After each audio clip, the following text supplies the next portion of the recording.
नमस्कार, मैं प्रभात रंजन मिश्रा। आप देख रहे हैं नेशन लाइव। एजुकेशन मित्रा सीरीज को चलते हुए अब 1 महीने से अधिक का समय हो गया है। एजुकेशन मित्रा की सीरीज में मैंने आपको एक शख्स से मिलवाया था जिनका नाम चंद्रकांत सिंह था।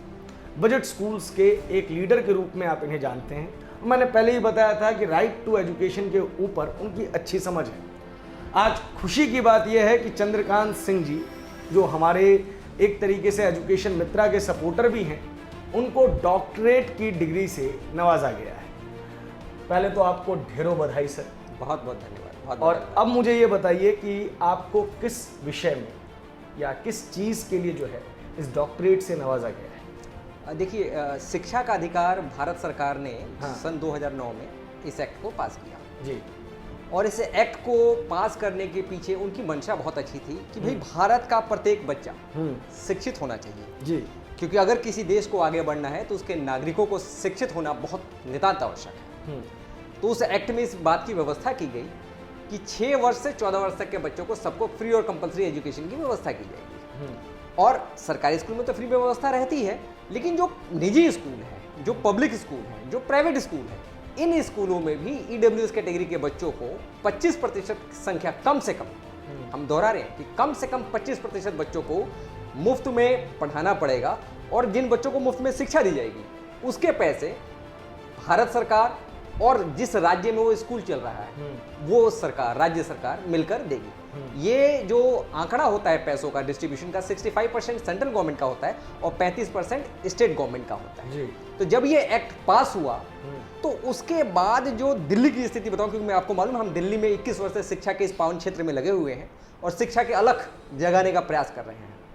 तो जब ये एक्ट दिल्ली में लागू हुआ तो लोगों के मन में ये संशय था। कौन से लोग? जो बजट स्कूल चलाने वाले थे, जो छोटे स्कूल को छोटा नहीं होता लेकिन जिनका इंफ्रास्ट्रक्चर छोटा है, जो 5वीं तक स्कूल चला रहे हैं, जो 8वीं तक स्कूल चला रहे हैं, यार सरकार पता नहीं पैसा देगी कि नहीं देगी। जिसका नतीजा क्या हुआ कि शुरुआत के 2-3 वर्षों में स्कूल वालों ने आगे बढ़ के इस सुविधा का लाभ बच्चों तक नहीं पहुंचाया, क्योंकि उनके मन में भय था सरकार कहीं हमारे स्कूल को टेक ओवर ना कर ले, सरकार पता नहीं पैसा देगी कि नहीं देगी, सरकार पता नहीं हमें परेशान करना ना शुरू कर दे। फिर हमारा लगा कि भाई सरकार ने इतना अच्छा एक्ट बनाया है लेकिन इसका लाभ समाज तक नहीं पहुंच पा रहा है। हमने इसकी जांच की, क्यों? तो मालूम चला लोगों के अंदर भय है। हमने दिल्ली के हर कोने में घूम घूम कर लोगों को समझाना शुरू किया। देखिए, मैं आपको एक शिक्षक होने के नाते आपको आश्वासन देता हूं, गारंटी देता हूं कि सरकार से पैसा लेट तो हो सकता है लेकिन वहां पैसा डूब जाए ऐसा हो नहीं सकता। तो जब लोगों को इस प्रकार का आश्वासन हमारी तरफ से मिला और हमने ये बोला कि बेशक हमें केस लड़ना पड़े, आज भी हमारा सुप्रीम कोर्ट में केस चल रहा है। हमने केंद्र सरकार के खिलाफ भी केस कर रखा है कि आपने एक बहुत बढ़िया कानून बनाया, क्या क्या फैसिलिटी देनी है बच्चों को ये भी आपने तय कर रखा है, कब कब देनी है ये भी तय कर रखा है, किस उम्र के बच्चों को पढ़ाना है ये भी तय कर रखा है, कितने बच्चों को पढ़ाना है ये भी तय कर रखा है, अब पैसा देंगे ये भी तय कर रखा है, लेकिन कब देंगे ये तय नहीं कर रखा है। जिसकी वजह से जो बजट स्कूल लीडर्स हैं इस शिक्षा के अधिकार का लाभ जनता तक नहीं पहुंचने दे रहे हैं। तो हमारी बड़ी इस बात की खुशी है कि सुप्रीम कोर्ट ने हमारे रेट को एक्सेप्ट किया है, उस पर बहुत जल्दी सुनवाई होने वाली है। तो जब लोगों को इस प्रकार का कॉन्फिडेंस मिला तो लोगों ने इस अधिकार का लाभ बच्चों तक पहुंचाना शुरू किया। और मुझे आज इस बात की बहुत खुशी है कि आज दिल्ली में ईडब्ल्यूएस कैटेगरी के अंतर्गत जितने भी बच्चे पढ़ते हैं उसमें हमारा बहुत महत्वपूर्ण भूमिका है। बड़े स्कूलों में तो सरकार अलॉट करती है, आजकल छोटे स्कूलों में भी अलॉट करती है, पहले अलॉट नहीं करती थी। तब लोगों के मन से भय हट गया है और जितनी सीटें हैं वो हर एक सीट पे बच्चों को ये फैसिलिटी दी जा रही है। इसी क्षेत्र में हमने काम किया था। वो ऑनरेरी डॉक्टरेट की डिग्री के लिए विशेष लोगों को चुन रहे थे। कहीं से उनको हमारे बारे में मालूम चला, हमारे बारे में जांच पड़ताल की तो उनको लगा ये तो वास्तव में इन्होंने बहुत बढ़िया काम किया है। और फिर शनिवार को उस यूनिवर्सिटी ने हमको इस डिग्री से सम्मानित किया। तो अब मैं आपको चंद्रकांत सिंह ना कह के डॉक्टर चंद्रकांत सिंह कह के संबोधित करूं। तो डॉक्टर साहब, एक चीज और बेहद महत्वपूर्ण है, आप आरटीई के आलोचक भी बहुत बड़े हैं जी।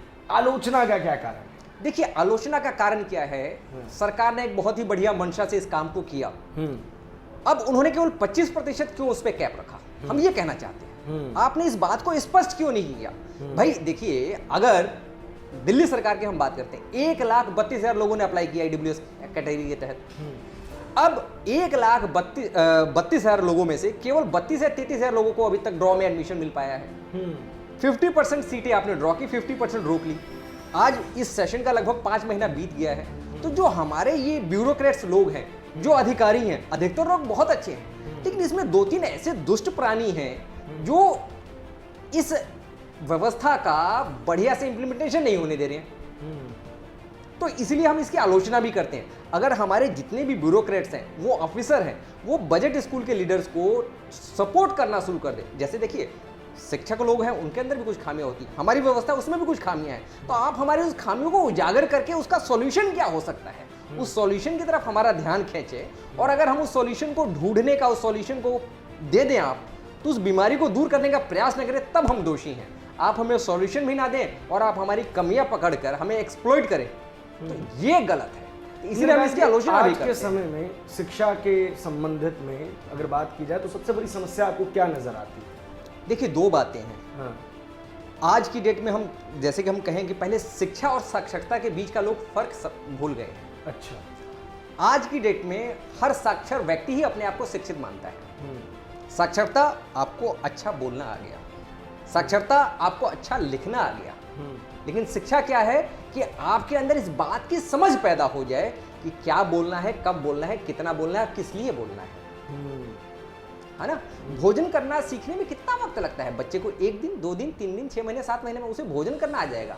लेकिन क्या करना है, कब करना है, कितना करना है, ये जब समझ पैदा होती है तो इसको कहते हैं कि वो व्यक्ति शिक्षित है, वो व्यक्ति ज्ञानवान है। धन कमाने के लिए हर व्यक्ति कमाता है, लेकिन धन कितना कमाना है, कैसे कमाना है, इस बात का जब इंसान को ज्ञान हो जाता है तो वो व्यक्ति शिक्षित कहलाता है, साक्षर नहीं कहलाता। वर्तमान शिक्षा व्यवस्था ने समाज को क्या दिया है?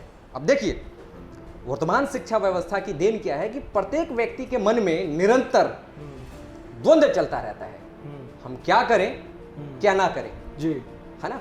क्योंकि आज के वर्तमान परिप्रेक्ष्य में हर व्यक्ति जब कोई बात कहता है कि मेरे दृष्टिकोण से ये बात ठीक है, आप कहेंगे मेरे दृष्टिकोण से ये बात ठीक है। हम कहते भैया 2 ही चीजें तो हो सकती है, या तो बात ठीक होगी या गलत होगी। इसमें आपका दृष्टिकोण, हमारा दृष्टिकोण क्या? अगर आप सही से, आपको ज्ञान है और समझ है, तो आप कहिए ये बात ठीक है, ये बात गलत है। तो ये जो अपना अपना दृष्टिकोण है ना, ये क्यों है? क्योंकि व्यक्ति के व्यक्तिगत जीवन में द्वंद्व चल रहा है। किसी भी व्यक्ति के परिवार में चलिए, उसमें क्लेश है, समाज में चारों तरफ भय व्याप्त है और प्रकृति में असंतुलन हुआ पड़ा है। लेकिन मानव की कामना यह है क्या?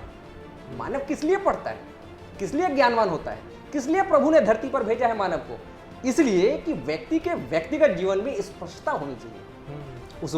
उस व्यक्ति के मन में इस बात की स्पष्टता होनी चाहिए कि उसे क्या करना है और क्या नहीं करना है। बिल्कुल। परिवार में, अब इसका परिवार में, हाँ, मुझे कंप्लीट कर लीजिए, परिवार में हाँ, सौहार्द होना चाहिए, एक दूसरे के प्रति सम्मान होना चाहिए, बिल्कुल, समाज में अभय होना चाहिए। जब चाहे, जहां चाहे हमारी बेटियां, बहुएं रात को, दिन को घूम सके। और प्रकृति में संतुलन होना चाहिए। जब बरसात का समय हो तो तबीयत से बरसात हो, गर्मी का समय हो तो तबीयत से गर्मी पड़े। ये नहीं कि गर्मी के दिन में सर्दी, सर्दी के दिन में गर्मी और राजस्थान जैसे क्षेत्र में बाढ़ आ जाए। ये सब क्यों हो रहा है? क्योंकि मानव प्रकृति के साथ खिलवाड़ कर रहा है। तो जब व्यक्ति ज्ञानवान हो जाएगा, शिक्षा के प्रयोजन को समझ जाएगा, जब व्यक्ति साक्षर ना होकर शिक्षित हो जाएगा, तो समाज की ये सारी समस्याएं दूर हो जाएगी। आपने मेरे अगले सवाल का उत्तर पहले ही दे दिया और आज मैं आपको एक बार पुनः जो है फिर बधाई देता हूं। और मैं चाहूँगा कि आप हमेशा इस चीज़ को समझें कि सरकार की जो पॉलिसीज़ हैं उनके बारे में जानना, उनके बारे में जागरूकता फैलाना और उनके बारे में आलोचना करना एक व्यक्ति का अधिकार है और हाँ, समाज के लिए ज़रूरत भी है। जैसे जब राइट टू एजुकेशन आया था तो जिस तरीके का द्वंद्व लोगों के मन में था, आज वैसा ही कुछ द्वंद्व तो न्यू एजुकेशन पॉलिसी के लिए भी है। तो ऐसे में आप जैसे शिक्षकों का ये कर्तव्य बन जाता है कि आप न्यू एजुकेशन पॉलिसीज से भी लोगों को अवेयर कराएं। हम एजुकेशन मित्रा सीरीज़ में कोशिश करेंगे कि न्यू एजुकेशन पॉलिसीज़ पर भी शिक्षकों के विचारों को प्रस्तुत करें। इस वीडियो पर आपकी क्या प्रतिक्रिया है हमें ज़रूर बताएं। धन्यवाद।